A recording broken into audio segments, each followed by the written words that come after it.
زمین کے خدا اور آسمان کی خاموشی، کبھی سوچا ہے کہ ہم اتنی صدیوں سے رو کیوں رہے ہیں؟ کبھی خدا سے، کبھی قسمت سے، کبھی انسانوں سے؟ کیوں ہر دور میں، ہر صدی میں ظلم وہی رہتا ہے، بس چہرے بدل جاتے ہیں؟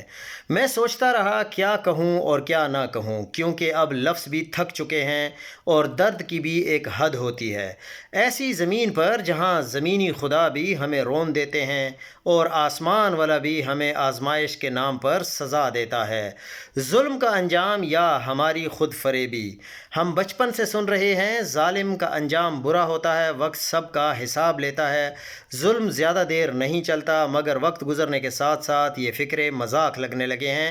میں نے اپنی آنکھوں سے دیکھا ہے، یہ ظالم، یہ جابر، یہ بادشاہ، یہ ڈکٹیٹر سب اپنی پوری عمریں جیتے ہیں۔ کوئی 80 سال کا ہو کر مرا، کوئی 90 کا، کوئی 100 سال کا، سب کے چہرے پرسکون تھے، سب کے ہاتھ میں دولت اور سب کے ارد گرد غلاموں کی بھیڑ۔ تو کیا کھویا انہوں نے؟ کیا انجام یہ ہوتا ہے؟ کیا کوئی بادشاہ اپنے بچے کو بھوک سے مرتا دیکھ کر گیا؟ کیا کوئی ظالم اپنی بیٹی کی دوا کے بغیر ہسپتال میں تڑپتا ہوا مرا؟ کیا کسی ڈکٹیٹر نے اپنی اولاد کو سڑک پر فاقوں سے مرتے دیکھا؟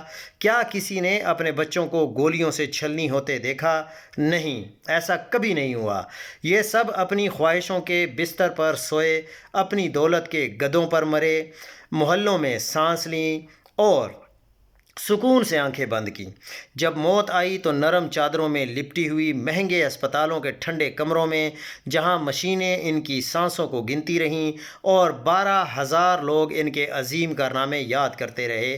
کیا یہ انجام ہے یا انعام ہے؟ یہ دنیا انصاف کی نہیں، اطاعت کی دنیا ہے۔ یہ دنیا کبھی انصاف پر نہیں چلی، یہ ہمیشہ طاقت پر چلی ہے۔ طاقتور چاہے فاسق ہو یا جابر، قانون بھی اس کے سامنے سر جھکا لیتا ہے۔ ہم وہ قوم ہیں جو ظلم سہ کر بھی کہتی ہے اللہ کی مرضی تھی، اور پھر اسی ظالم کی قبر پر چراغ جلاتی ہے۔ کبھی کسی جاگیردار کے بچے کو بھوک سے مرتے دیکھا ہے؟ کبھی کسی وزیر کے گھر میں دوا نہ ہونے کی خبر سنی ہے؟ کبھی کسی ڈکٹیٹر کی اولاد کو نوکری کے لیے لائن میں کھڑے دیکھا ہے؟ نہیں، کبھی بھی نہیں۔ یہ تماشا صرف ہمارے حصے میں آیا ہے، یہ ذلت صرف ہم پر لکھی گئی ہے۔ ہم ظالموں کے شریک جرم ہیں۔ ہم وہ قوم ہیں جس نے ظالموں کو تخت دیا، ان کو ظلم پر تالیاں بجائیں، ان کی قصیدے لکھے، پھر انہی کے ظلم کا رونا روتے ہیں۔ ہم بھول جاتے ہیں ظالم ہمیشہ اپنی رعایا کے خوف سے طاقتور ہوتا ہے۔ ہم اگر ڈرنا چھوڑ دیں تو ان کی سلطنتیں خود زمین بوس ہو جائیں۔ خدا ظلم کو نہیں روکتا، وہ بس انسانوں کو ان کے اعمال کا عکس دکھاتا ہے۔ ہم نے جو بیج بویا وہی فصل کاٹ رہے ہیں۔ خدا کب خاموش ہوتا ہے؟ خدا تب خاموش نہیں ہوتا جب ظلم ہوتا ہے، بلکہ تب خاموش ہوتا ہے جب مظلوم چپ رہ جائے، جب انسان دعا تو کرے مگر مزاحمت نہ کرے، جب قومیں غیرت کے بجائے سمجھوتے پر جینے لگیں۔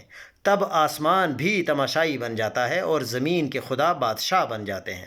ہم ظالم سے نہیں ہارے، ہم اپنی خاموشی سے ہارے ہیں۔ ہم اپنی بزدلی سے مارے گئے ہیں۔ انقلاب خون سے نہیں غیرت سے آتا ہے، انقلاب گولی سے نہیں سوچ سے آتا ہے۔ وہ لمحہ جب انسان یہ طے کر لے کہ اب بس، مزید نہیں۔ جس دن ہم نے خود کو غلام کہنا چھوڑ دیا اور خود کو وہ مان لیا جو خدا نے بنایا، یعنی اشرف المخلوقات، اس دن زمین کے خدا لرز جائیں گے اور آسمان کی خاموشی ٹوٹ جائے گی۔ آخری بات اور ایک سچ یاد رکھو، ظالم ہمیشہ مر جاتے ہیں مگر کبھی رسوا نہیں ہوتے، کیونکہ ہم انہیں رسوا نہیں کرتے۔ اصل مرنے والے ہم ہیں جو ہر دن ذلت کے ساتھ جیتے ہیں۔ لیکن جس دن ہم نے دعا کے بجائے قدم اٹھا لیا، خوف کے بجائے یقین پا لیا، اس دن زمین کے خدا فنا ہو جائیں گے اور آسمان کا انصاف اتر آئے گا۔ تب نہ ہم مارے جائیں گے نہ آزمائے جائیں گے، تب ہم زندہ انسان ہوں گے، وہی جو رب نے عزت کے لیے بنایا تھا، غلامی کے لیے نہیں۔ اگر ہم رب کے بنائے ہوئے قانون کے مطابق نہیں چل سکتے، تو اگر ہم غلامی کی زنجیروں کو اتار کر نہیں پھینک سکتے، تو ہمیں چیخنے چلانے کا بھی کوئی حق نہیں۔ اس سے بہتر پھر خاموشی ہے، اور صرف خاموشی۔